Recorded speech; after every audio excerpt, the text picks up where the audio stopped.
성부와 성자와 성령의 이름으로 아멘.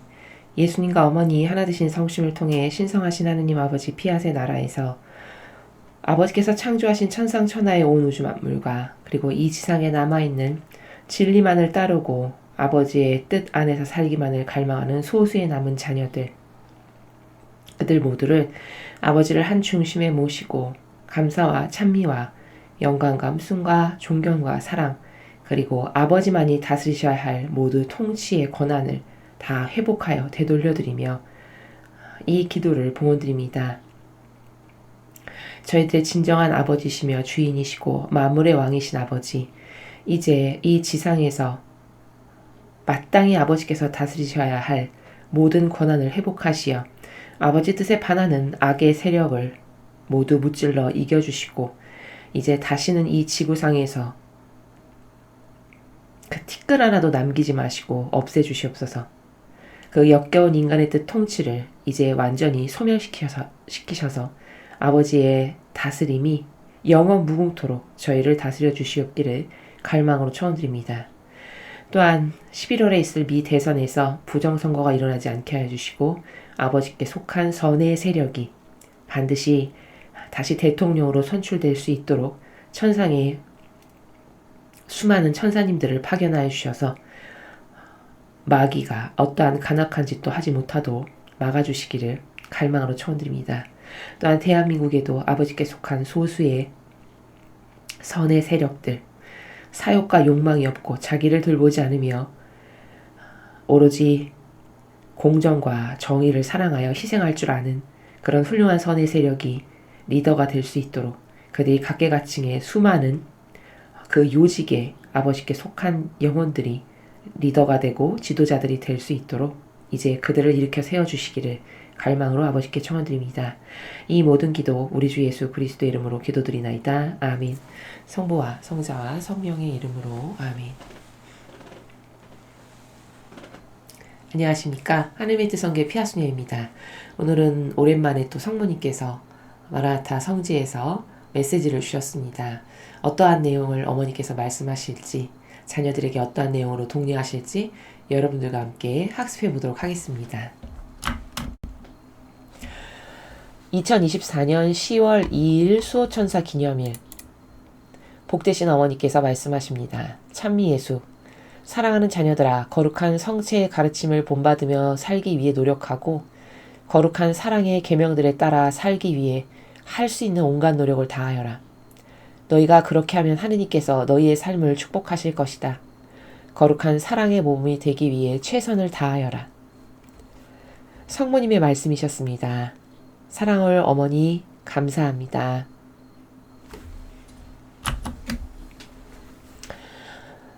굉장히 짧은 간결한 내용의 메시지를 지금 여러분께서 함께 보셨습니다.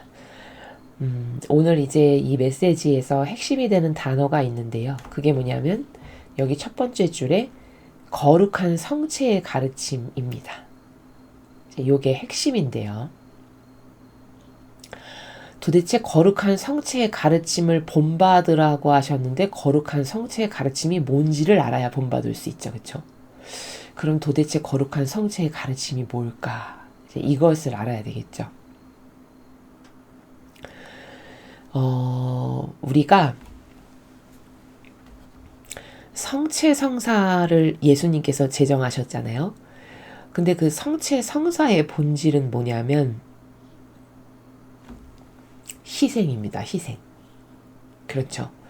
자신의 몸과 피를 한 방울도 남기지 않고 사랑하는 자녀들을 위해서 다 내어주시는 그 정신. 그게 희생이고 그 희생만이 진정한 사랑이죠. 이제 사랑에 대해서는 여러분들이 제가 하도 자꾸 반복적으로 말씀을 많이 드려서 인지를 좀 이제 새롭게 하실 겁니다. 이 세상이 말하는 병든 사랑이 사실은 사람을 속이는 거지 그게 진짜 사랑이 아니라는 것을 여러분은 이제 좀 아시겠죠. 저 사랑의 정수를 따진다면 희생의 척도를 재는 것이 그 사랑의 정수입니다. 맞습니까? 그 예전에 우리나라에서인지 외국에서인지 제가 정확히 모르겠는데 실제 있었던 일입니다.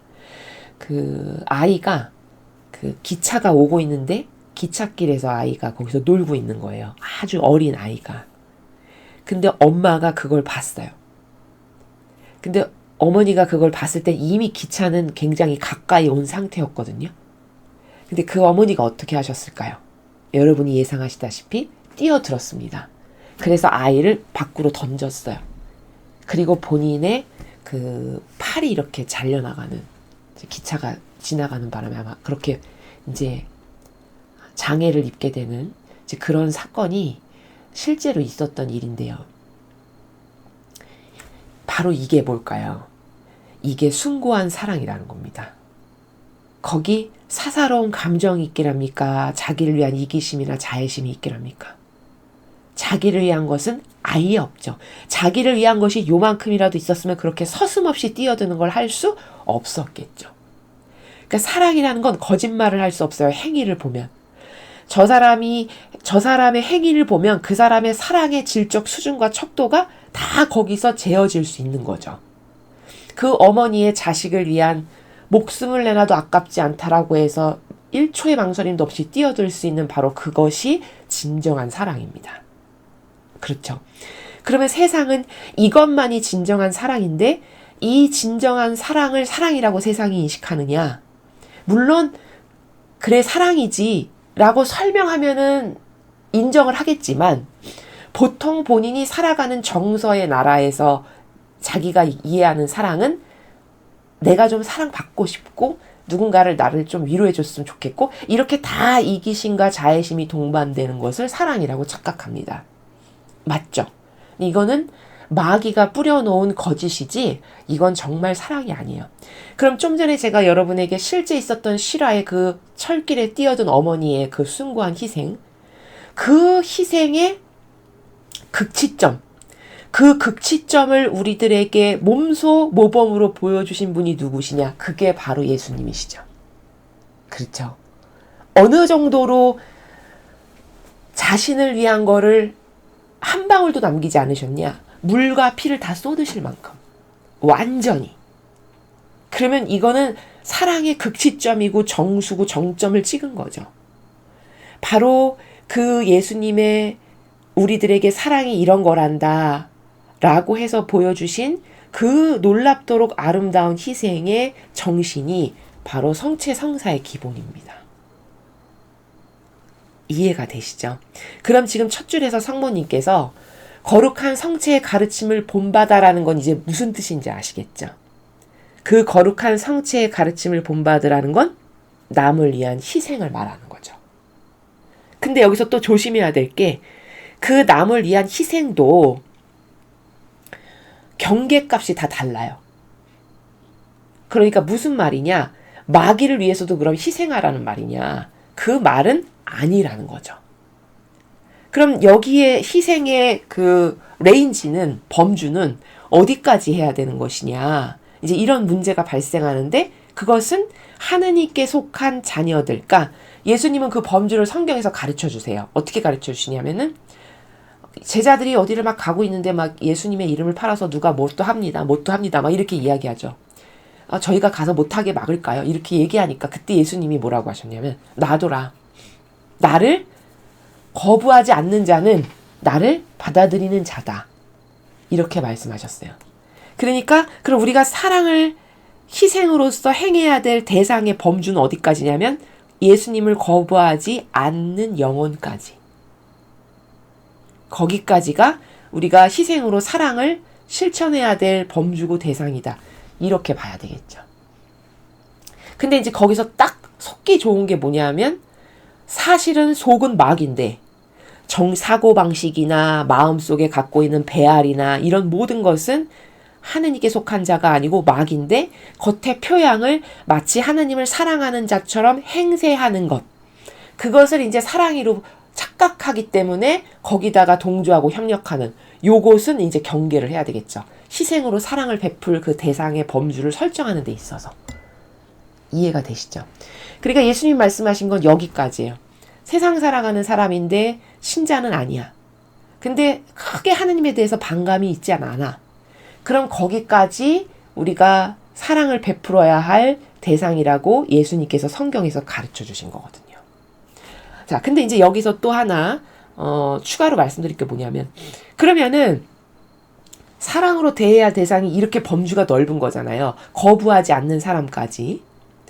그러면 이 거부하지 않는 사람에게 주어야 될 사랑과 내 가족에게 주어야 될 사랑과 옆집 사람에게 주어야 될 사랑과 이런 게 다 천차만별로 다른 거예요. 이해가 되시나요?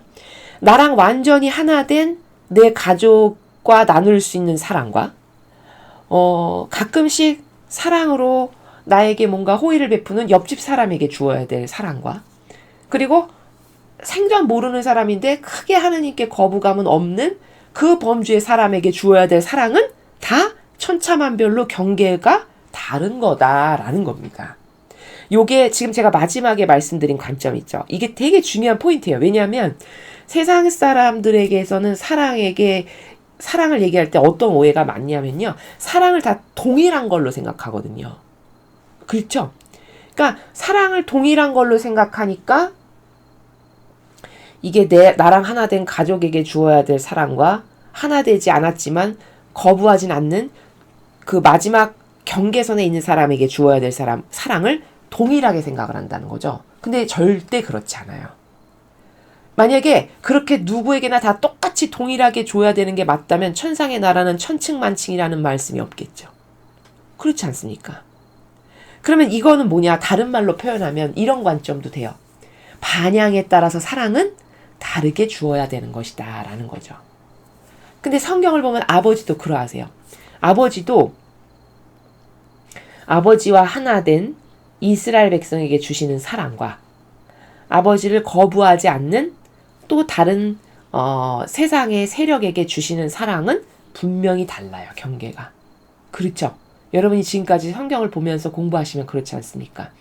그러면 아버지의 진리가 맞는 거기 때문에 하느님께서 어떻게 하시는가를 잘 보고 우리는 그 진리대로 따라 살아가는 것을 연습하고 노력해야 돼요. 그게 나의 정신이 되게 해야 되고. 그럼 그 사랑의 관점도 아버지께서 이렇게 보시니까 이스라엘 백성을 대하는 나라와 하느님을 믿지 않지만 특별히 거부하지 않는 사람에게 베푸시는 자비와 아예 하느님을 거부하는 악에게 응징하시는 것과 이게 다 다르죠. 그래서 사랑이라는 건 동일한 게 아니고 각자의 반향에 따라서 다 다르게 주어야 하는 거고 다르게 대해야 되는 게 요게 맞는 것이다 라는 것에 대한 관점이 여기서 이제 추가로 뒷받침이 되면 사랑에 대해서 이야기할 때 오해가 많이 해소될 수 있다라는 겁니다. 그래서 지금 오늘 이 어머니께서 말씀하신 내용 중에 굉장히 중요한 핵심이 되는 키포인트 단어는 거룩한 성체 가르침인데 도대체 거룩한 성체 가르침이 뭐냐? 그것을 관점적으로 해석할 때 지금 첫 번째 관점은 남을 위한 희생이다. 성체성사를 세우신 예수님의 삶이 바로 그 희생의 모범이셨고 희생의 결정체셨고 정수셨다. 그럼 나도 그 희생으로 사랑의 다양한 범주를 마치 하느님 아버지께서 그 인간의 반향에 따라서 다양하게 사랑을 하신 것처럼 나도 그런 다양한 사랑의 경계를 설정할 줄 알고 반향에 따라서 그렇게 사랑의 관계성을 가질 줄 알아야 된다라는 겁니다. 자, 그래서 첫 번째 테마는 거룩한 성체의 가르침이라는 거는 남을 위한 희생, 그 남을 위한 희생의 범주와 반향에 따라서 달리 해야 되는 것에 대해서 제가 추가로 지금 설명을 했습니다. 자, 그 다음에 또 거룩한 성체의 가르침이라는 것은 두 번째로 어떤 것이 지금 관점적으로 내포되어 있는 거냐면 아버지의 뜻을 행하라 라는 거예요. 자, 예수님은 이 지상에 오셔서 아버지 뜻만을 행하셨습니다. 그렇죠. 근데 그 아버지 뜻을 행하기를 어느 정도로 올인하셨냐? 소위 말해서 목숨까지 내어놓고 행하셨어요. 아버지 뜻을. 그렇죠. 그게 바로 십자가상의 죽음이시고 부활 사건이고 그 목숨을 내놓는 희생으로 아버지 뜻을 행하신 그 고결한 가치 때문에 오늘날 우리에게 희망이 생기게 된 거죠. 구원이라고 하는. 자, 그러면 아버지 뜻을 목숨까지 내어놓고 행하셨던 예수님의 모범을 닮아야 되는 거죠. 그게 거룩한 성체의 가르침을 본받으라고 하는 어머니 말씀 안에 숨겨져 있는 두 번째 관점이에요. 그래서 예수님께서 성체 성사를 제정하실 때 선포하신 말씀 중에 이런 말씀이시죠. 너희는 나를 기억하여 이를 행하여라. 이렇게 말씀하시잖아요. 그럼 뭘 기억하라는 거예요? 예수님의 이런 아버지 뜻을 행하는 정신, 그리고 사랑하는 자녀들을 위한 희생, 이런 것을 너도 기억해서 너도 내가 한 것과 같이 똑같이 행하거라. 그게 너희는 나를 기억하여 이를 행하여라가 바로 그 말씀이에요. 이해가 되시죠? 그래서 아버지 뜻을 행하기를 목숨까지 내어놓고 행하신 예수님의 정신을 닮아서 나도 그 아버지의 뜻이라면 목숨까지 내어놓고 행할 그런 각오가 되어 있고 정말 나도 그런 아버지 뜻을 행하는 자녀가 되고 싶은가. 이런 걸 스스로 자신에게 물어보고 자문해보고 고찰해볼 줄 알아야 된다는 거죠. 근데 이제 사람은 이 다양한 오해가 있는데요. 사고방식 안에. 예수님처럼 목숨까지 내어놓고 행하라고 하면은 사람은 두려움을 가져요. 그렇게까지 해야 될까? 혹은 그럼 죽는 거 아니야? 어떤 이런 오해의 그 불안감이 확 엄습하게 되거든요. 근데 그 마인드는 어떤 오해 때문에 그런 거냐면 목숨까지 내어놓고 아버지 뜻을 행했죠. 그러면 그게 진짜 자기 영혼에게 가장 좋은 거거든요. 그렇게 했을 때 영혼이 살 수 있는 거거든요.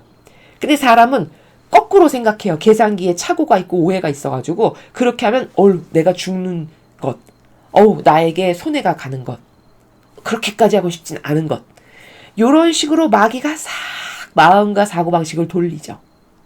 이게 바로 뭐냐면 인간의 그 인간적이라고 하는 속성을 타고 마귀가 사고방식 안에서 역사해서 그런 건데, 그러니까 예수님이 이런 말씀하시죠.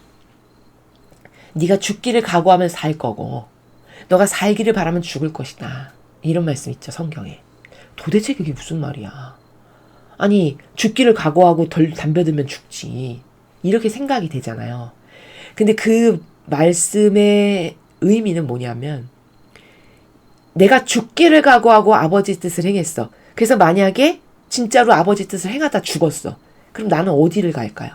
나는 천상에 가게 되겠죠. 왜? 내가 아버지 뜻을 행하다 죽었으니. 아버지가 나를 살리시는 게 그게 공정하고 당연하죠. 그러니까 예수님 말씀이 맞는 거예요. 너가 죽기를 각오하면 너는 살 거고. 맞죠?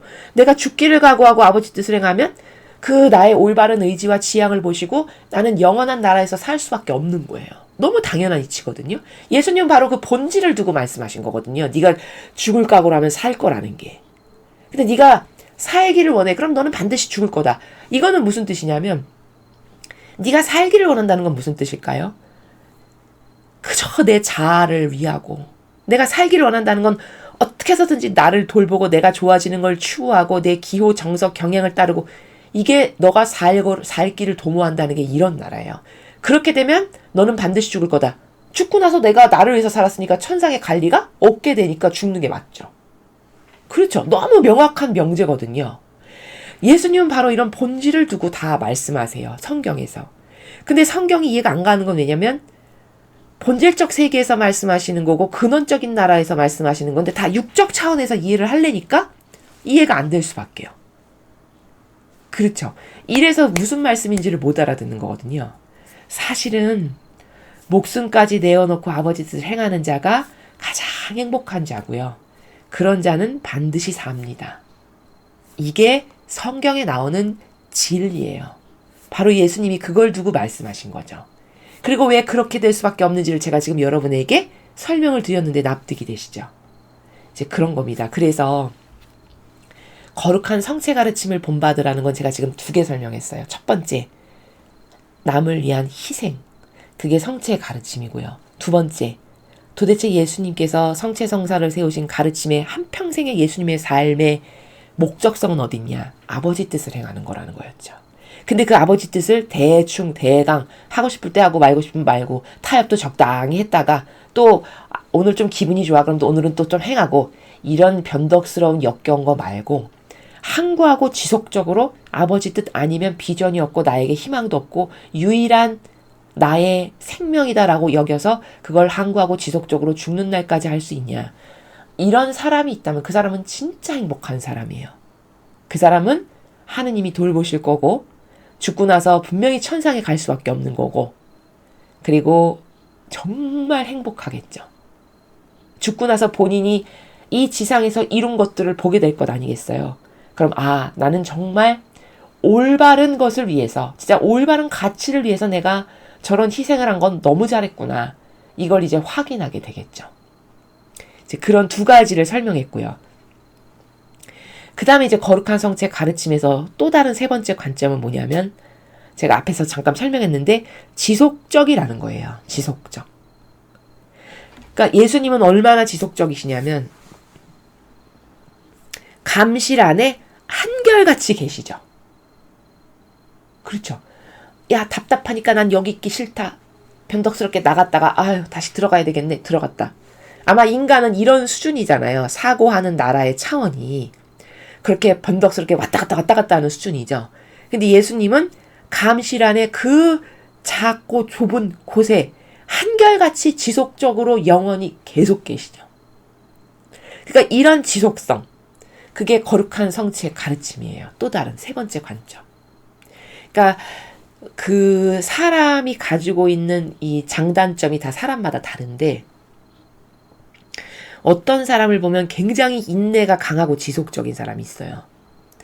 인내가 강하고 지속적이다? 이건 엄청난 비전이에요. 뭘 해도 성공할 거예요, 그 사람은. 단지 빨리 성공하냐 늦게 성공하냐의 차이만 있을 것이지 그 사람은 뭘 해도 성공해요. 왜? 일단 인내를 하니까 포기를 안 할 거고요. 그쵸? 그럼 죽는 날까지 계속 할 거 아니겠어요, 그 사람이.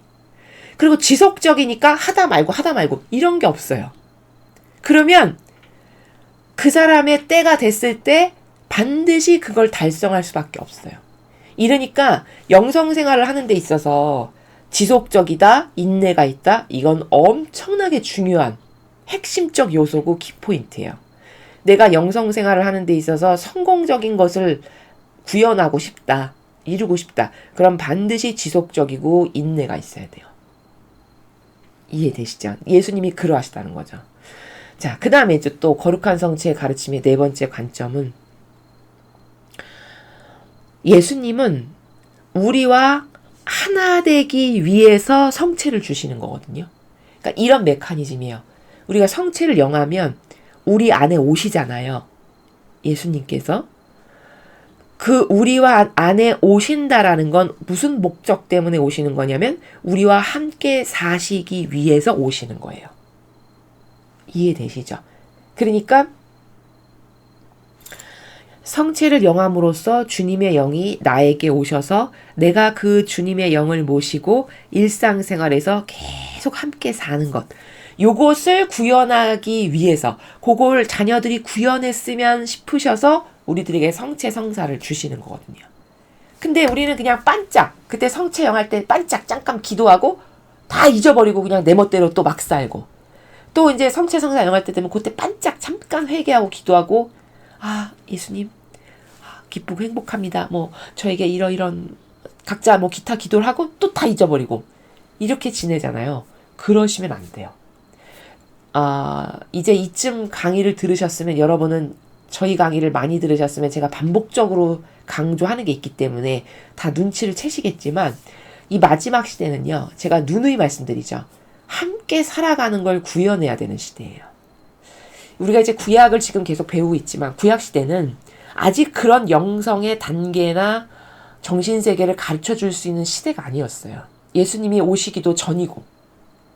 그러니까 그 시대적 한계 때문에 아버지는 그냥 어떤 영혼 하나 선택해서 그 영혼하고 소통하시고 그 영혼이 가서 백성들에게 전하는 이제 이런 소통의 루트를 아버지께서 이용하신 거거든요. 근데 지금은 엄청나게 영적인 것이 발전된 시대거든요. 이 세상이 발전한 것만큼. 그래서 지금은 여러분 각자 하나하나가 다 마음 안에 아버지와 예수님과 어머니를 모시고 함께 살아가는 것을 누구나 구현할 수 있는 시대예요. 그 소통의 통로를 열어주신 분이 바로 예수님이세요. 그렇죠. 예수님이 다녀가신 다음이니까 이런 영성이 가능한 거예요. 그 이전에는 이런 영성을 하고 싶어도 못해요. 알지를 못하니까. 근데 예수님이 오셔서 하느님이 어떤 분이시고 아버지 뜻 안에서 사는 게 뭐고 이런 것을 이제 천상의 책에서 다 가르쳐 주셨단 말이에요. 그렇죠. 천상의 책은 이제 그래서 중요한 건데 거기 함께 사는 게 뭐고 어떻게 함께 살아가는 거고 그 효용과 가치가 뭐고 그것을 통해서 아버지가 이루시고자 하시는 게 뭐고 이런 게 거기 다 기술돼 있어요. 그러니까 그 나라를 이제 펼쳐서 차원을 열어놓으셨기 때문에 이제는 그 차원의 세계를 몸소 살아갈 수 있게 된 거거든요, 우리가. 이건 엄청난 영적인 발전이에요. 그래서 지금은 마음만 먹고 똑바로 도전만 하고 자기 이기심 자의심 이런 거 다 죽이고 싹 없애고 이런 도전을 지속적으로 할 수 있으면 누구나 다 하느님 아버지를 마음에 모시고 예수님과 어머니와 함께 살아가는 것이 가능한 시대가 바로 이 축복받은 마지막 시대라는 겁니다. 이 마지막 시대는요, 우리가 자칫 잘못하면은 그냥 악만 들끓고 악만 아주 수억 마리가 나뒹구는 그래서 인간을 잡아먹는 시대, 아주 마귀가 온통 다 장악한 시대 이렇게만 생각해서 좌절하기가 쉬운데 사실은 악이 센 만큼 빛도 세요. 하느님 아버지께서 그렇게 하세요. 왜냐하면 생각해 보십시오, 여러분. 악이 100인데 선이 1이다. 그럼 아버지 자녀는 다 죽겠죠. 그렇지 않겠습니까? 이 악이 100인데 선의 세력은 힘이 1이야. 그럼 여기에 다 짓눌려 죽겠죠. 그러니까 악이 100으로 날뛰면 아버지의 은총도 100으로 주세요. 근데 이제 여기서 차이가 뭐냐? 그 100의 은총을 알아서 캐치해서 자기 걸로 만드는 사람이 있는가 하면 이걸 들어본 적도 없고 본 적도 없고 가르쳐주는 데도 없으니까 그냥 100의 마귀에게 짓눌려서 죽어버리는 사람도 있고. 이제 지금이 그렇게 마치 세상의 경제도 빈부의 격차가 심하다고 하잖아요. 극심하다고 하죠. 영적인 것도 똑같아요. 영적인 세계도요. 빈부의 격차가 극심한 시대가 지금 이 시대예요. 그러니까 잘 알고 똑바로 청하고 행하고 도전하는 사람은 아주 더할 나위 없이 영적으로 지금 꽃피울 수 있는 시대고요. 만약에 아무것도 모르고 마귀에게 짓눌려가지고 게다가 병든 기호정서 감성이나 따르고 객관화 정도도 할 수 없다. 그러면 이제 마귀에게 짓눌려서 죽어버릴 수밖에 없는 이 빈부격차가 아주 심각한 시대가 영적인 것도 지금 이 시대다. 그러니까 좌절만 할 것이 아니라 아버지께서 은총의 통로도 엄청나게 많이 열어놓으셨기 때문에 내가 똑바로 도전하고 꺾을 걸 꺾고 버릴 걸 버리고 하나 되기를 진정으로 열렬히 내 원의가 원해서 지속적이고 항구하고 인내를 갖는 가운데 도전할 수 있다면 이런 자녀들은 영적인 아주 무한한 발전을 이룰 수 있는 시대가 지금 이 시대라는 거죠. 그래서 사실 성체 성사의 근원은 예수님이 왜 성체 성사를 우리에게 주시는 거냐. 그 근원은 우리랑 하나 되기 위해서 우리 마음 안에 오셔서 우리가 영하면 예수님이 마음 안에 오셨잖아요. 그러면 그 마음 안에 나에게 오신 예수님과 계속 같이 사는 거죠. 이제 그거를 간헐적으로 단발성으로 할 게 아니라 제 이야기는 그걸 지속적으로 계속 하시라는 거죠. 처음엔 안 되니까 의식적으로 하시라고 말씀드렸죠, 제가. 뭐든지 처음엔 잘 안 돼요. 그러니까 자꾸 잊어버려도 의식적으로 아버지 죄송합니다. 또 아버지를 놓치고 제 맘대로 살았어요. 죄송합니다. 저에게 항구하고 지속적으로 아버지하고 함께 살 수 있는 은총을 주세요. 이런 노력을 계속 해야 되는 거죠. 그게 나에게 완전히 뿌리 내릴 때까지. 이제 요런 단계나 과정들이 노력들이 이제 필요한 거죠. 지금 그러면 4개를 말씀드렸죠. 거룩한 성체 가르침이라는 게 뭐냐. 정리하면 아버지의 뜻을 예수님처럼 행하라는 것. 그리고 남을 위한 희생의 정신. 그리고 예수님은 이 성체 안에서 그렇게 지속적으로 항구하게 한결같이 계신다. 그럼 나도 그런 지속적인 정신으로 아버지와 예수님과 어머니와 함께 살아가기에 노력하는가. 그 다음 4번째, 성체를 주시는 이유는 우리와 함께 사시기 위해서. 이 마지막 시대는 함께 사는 걸 구현하기 너무 좋은 시대다. 이런 4가지의 관점으로 좀 간략하게 정리하는 것이 거룩한 성체 가르침을 본받으면서 살라라는 게 바로 요 나라다라는 거죠. 거룩한 사랑의 계명들에 따라 살기 위해 할 수 있는 온갖 노력을 다하여라.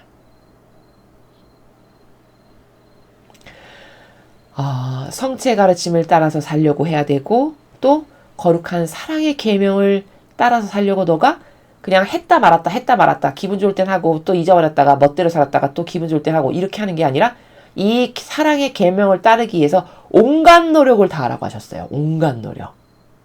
그럼 이 행간의 의미를 여러분 잘 이해하셔야 돼요. 성모님의 말씀은 굉장히 부드럽기 때문에요. 그냥 휙휙 스쳐가기가 쉽거든요. 온갖 노력을 다하라는 거는 이게 전부라는 거예요. 추구해야 될 가치에 있어서.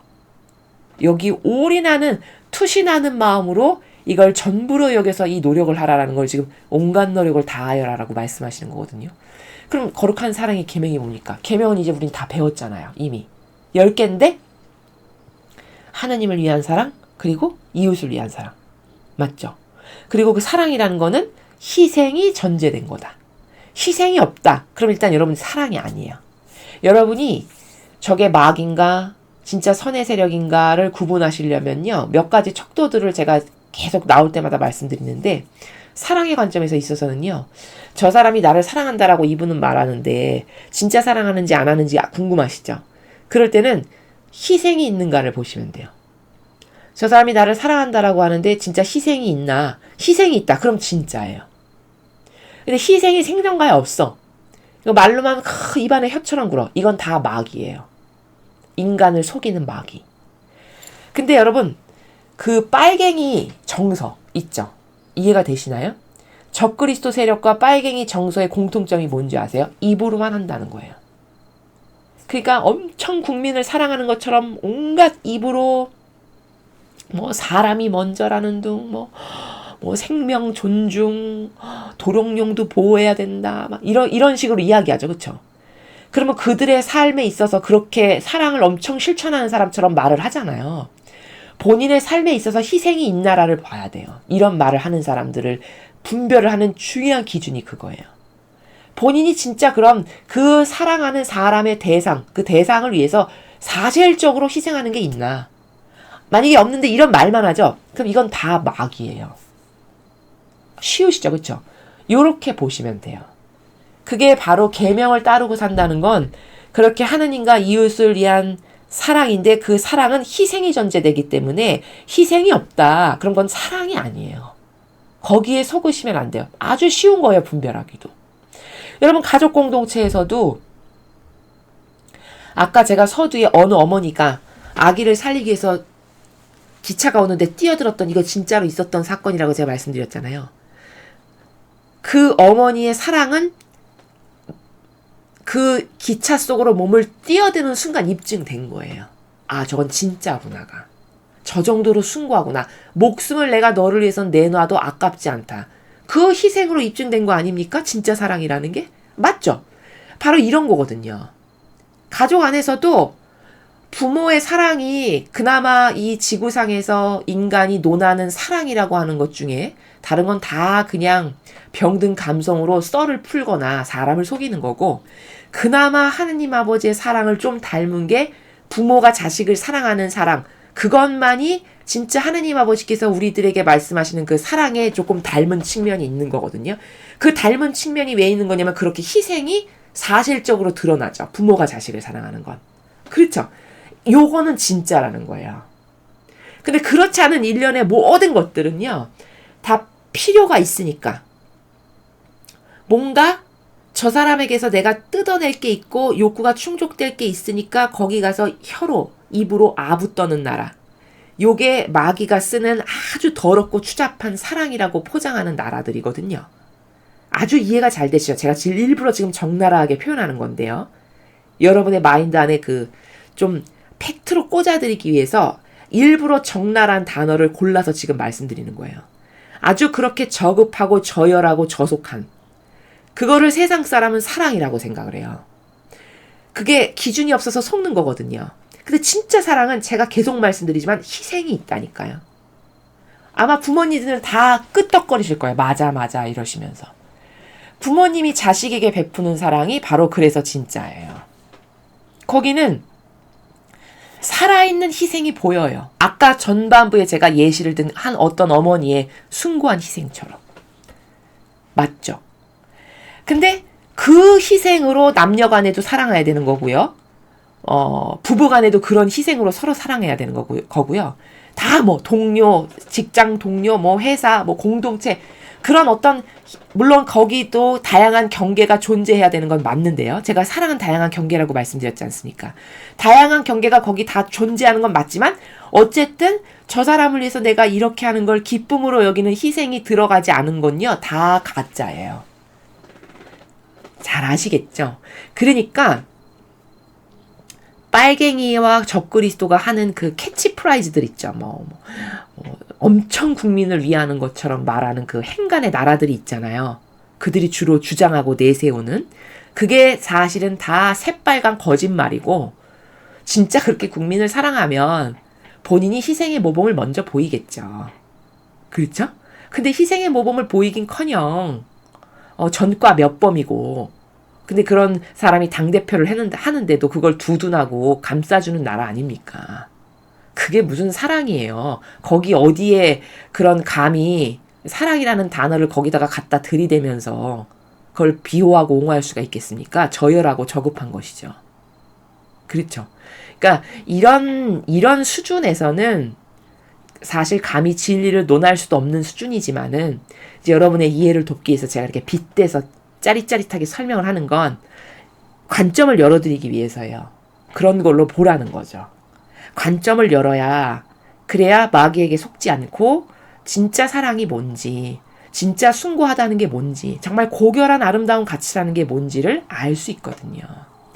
여러분 예수님과 성모님을 보십시오. 왜 우리가 예수님과 성모님을 사랑하고 감사하고 고맙게 늘 감사하다. 감사합니다 아버지. 왜 그렇죠? 그 숭고한 희생 때문이잖아요.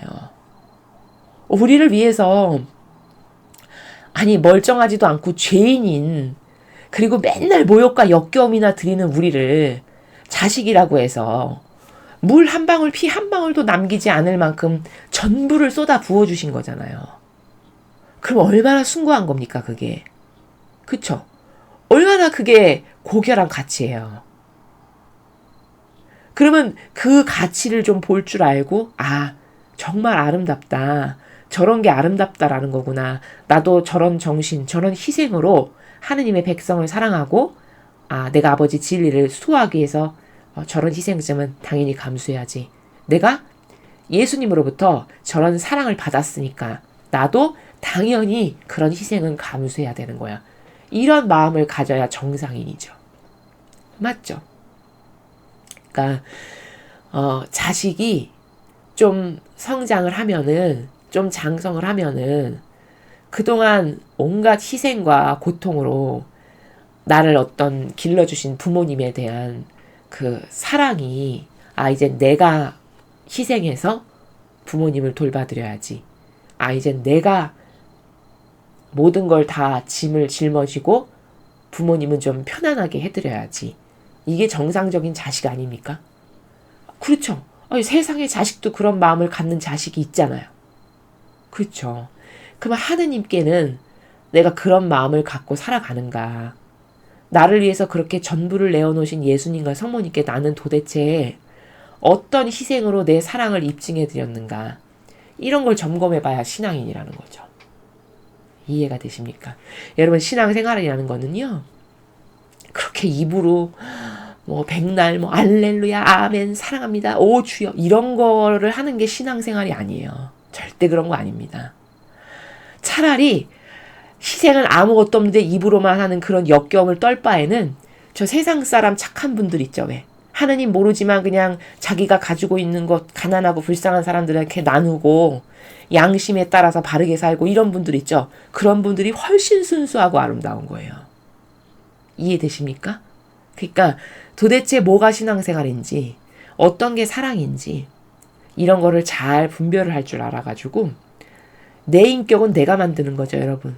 그렇지 않습니까? 내 인격이 추잡하고 저열하고 저급하고 역겨운 그 인격으로 살아갈 건지 지상에서의 삶을 아니면 예수님과 성모님을 닮은 정말 아름답고 고결한 정말 자녀다운 그런 아름다운 인격으로 살아갈지는 내가 결정하는 거고 내가 만드는 겁니다. 그래서 인간은 희생 앞에 굉장히 아주 인색하거든요. 그렇죠? 아주 희생 앞에 인색해요.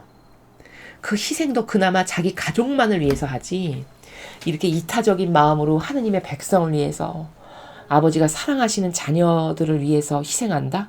아, 요즘 세상에는 그런 사람 거의 찾아보기 힘들어요. 그렇죠.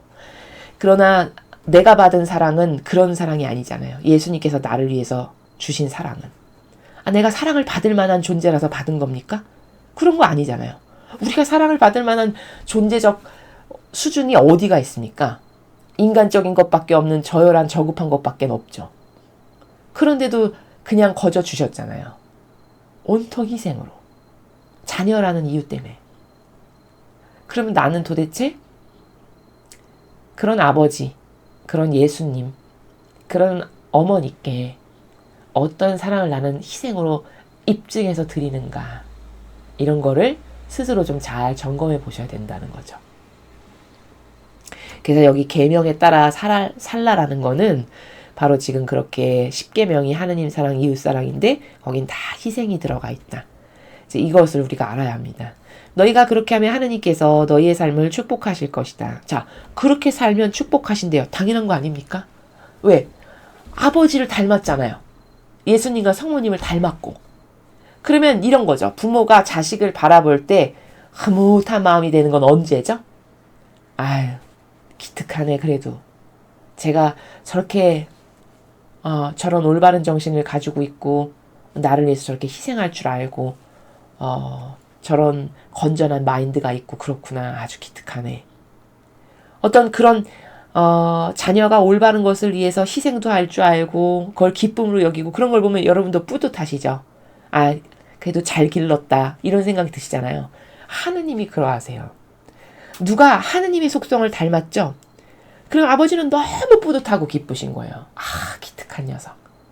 어쩜 저렇게 저 녀석은 나를 닮았지? 야, 어떻게 저렇게 희생을 하는데 기꺼움으로 기쁘게 할까? 어떻게 저렇게 사랑에 대해서 올바르게 깨닫고 발견해서 올바른 사랑 실천을 할까?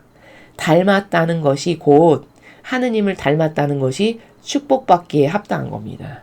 그러니까 그렇게 하느님을 닮고 예수님과 성모님을 닮은 걸 우리가 행하잖아요. 그럼 아버지는 그걸 보시면서 뿌듯하고 기쁘시니까 축복하시는 거예요. 이해되시죠? 거룩한 사랑의 모범이 되기에 최선을 다하여라. 그러니까 마지막으로 어머니께서 정리하시기를 이렇게 살아가야 된단다라고 마지막으로 서두에서 말씀하시고 마지막 문장에 그러니까 이꼬로 거룩한 사랑의 모범. 위에 성체의 가르침을 본받고 사랑의 계명을 따라라. 근데 그걸 한 문장으로 축약하기를 바로 그게 거룩한 사랑의 모범이다. 모범의 삶이다. 이런 거죠. 그 거룩한 사랑의 모범의 삶을 살기 위해서 너는 최선을 다해라. 그럼 거룩한 사랑의 모범이 지금까지 전반부에서 제가 여러분에게 말씀드린 바로 그러한 속성들.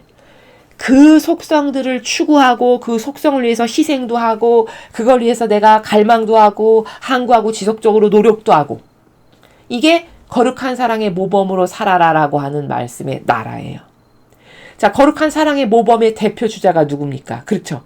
예수님과 성모님. 그 예수님과 성모님의 한평생의 삶은 다 자기 희생이셨어요. 거기 나를 위한 거 요만큼도 없었습니다. 이해되시죠?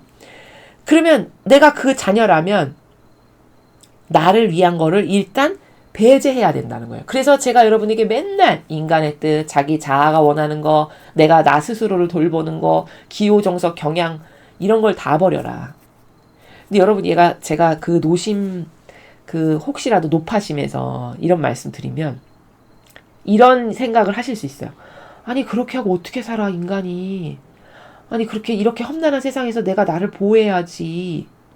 그러니까 이런 오해인 거죠. 제가 여기 거룩한 사랑의 모범으로 자기를 배제하고 희생하고 이렇게 살라고 했더니 마치 이런 걸로 생각하시는 것 같아요. 그럼 차가 지금 치려고 저기서 막 다가오는데도 내가 피하지 말고 가만히 거룩한 희생을 하랬어. 가만히 있어서 치라는 말이냐. 혹시 또 이런 걸로 생각을 하실까봐 그런 차원의 나라가 아닌 거 아시겠죠? 예, 이건 비하기 심한 거예요. 그런 게 아니고, 정신의 세계를 제가 말하는 건데, 정신세계의 수준을 말하는 건데, 사실, 본질적으로는 이래요.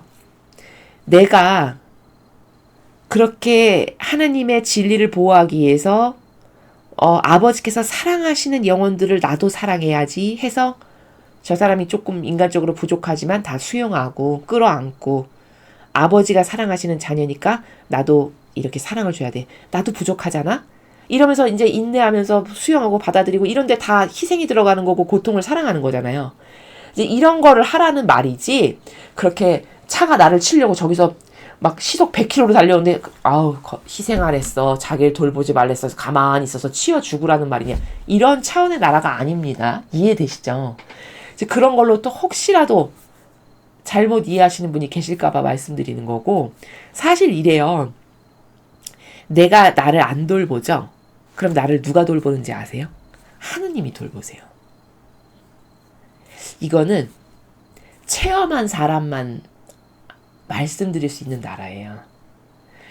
여러분, 사람이 자기가 자기를 돌보면 추하죠.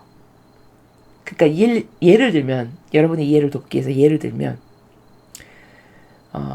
어떤 사람이 내가 환갑잔치를 하는데 나를 위해서 너는 무슨 선물 갖고 오고 너는 무슨 선물 갖고 오고 야 너는 좀 내가 그래도 사회적 위치와 내가 그 어떤 격이 있는데 이런 몇만 원짜리 뷔페에서 너는 몇 날 며칠 이렇게 좀 하고 이렇게 해서 막 다 시켰어요 자손들한테.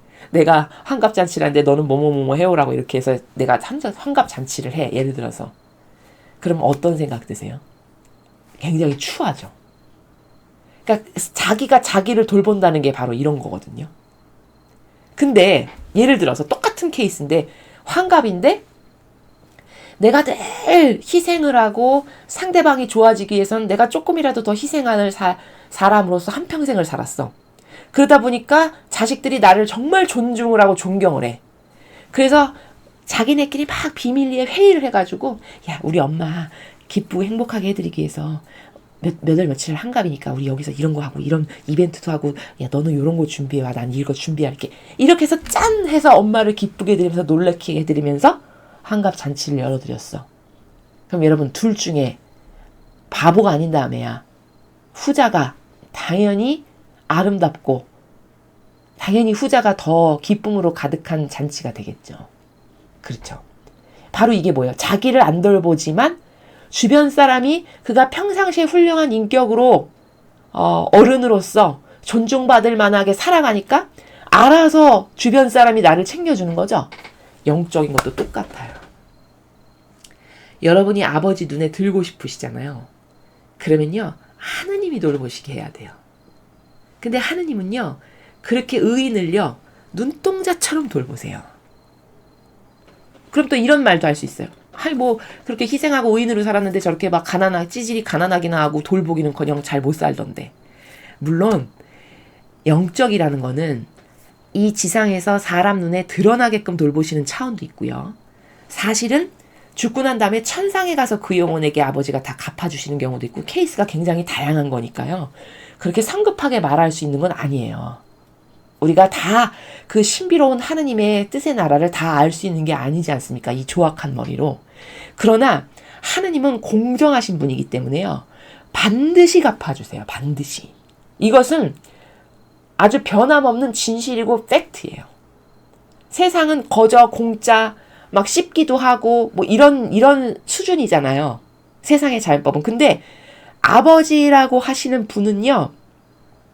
정직 자체, 공정 자체, 참됨 자체, 올바른 자체, 아름다운 자체 이런 온갖 속성들의 근원이고 결정체고 아주 정수기 때문에요. 거긴 거저 공짜 이런 게 없어요. 뭐를 내가 하느님을 위해서 희생을 했죠? 내가 의인으로 살죠? 그럼 반드시 하느님은 그것에 상응하는 뭔가를 주세요. 근데 이제 그게 여기 살아있는 동안에 지상에서 나타날 수도 있고 죽고 난 다음에 나타날 수도 있고 이제 그런 건 우리가 알 수가 없는 거죠. 이해가 되시죠? 하느님이 돌보신다라는 건 이런 거예요. 그래야 추잡하지가 않고 추하지가 않고 훌륭한 인격체로 살아갈 수 있는 거다라는 거죠. 지금 오늘 어머니께서 설명하신 나라 이거를 구현하려면요. 사실 팁을 드리자면 내가 인간적으로 많은 것에 막 집착하고 애착되어 있으면요. 이런 예수님의 고결하신 정신세계로는 못 가요. 이해되십니까? 그러니까 여러분, 나이가 들면 들수록 이렇게 다 손에서 놓쳐. 젊었을 때는 막 집착하고 애착이 막 강하잖아요. 막 이것도 하고 싶고 저것도 하고 싶고 막 이것도 가져야 되고 이것도 이렇게 돼야 되고. 근데 나이가 들면은 공통적인 속성이 뭐냐면 어르신들 보면 다 놔요, 이렇게. 하나하나 놓으세요. 포기를 하고. 그게 이제 나이 드시니까 많은 것에 있어서 경험이 쌓이고 이런 거 다 별거 아닌 거구나. 이제 그런 거를 체득해서 아시는 거거든요. 이런 게 되게 헛된 거구나. 아무 쓰잘데기 없는 거구나. 라는 걸 이제 발견하기 때문에 그게 하나하나 잘 놓을 수가 있는 거거든요. 근데 이제 그렇게 나이 들어서 놓기 전에 우리가 한 살이라도 젊을 때, 조금이라도 더 기력이 있을 때 미리미리 놓는 연습을 하는 거죠. 인간적인 걸 다 이렇게 포기하고 버리고 이런 거를 자꾸 해야, 그래야 이런 고결한 정신세계에 내가 도달할 수도 있고 구현할 수도 있고 가기도 쉽고 이런 거라는 겁니다.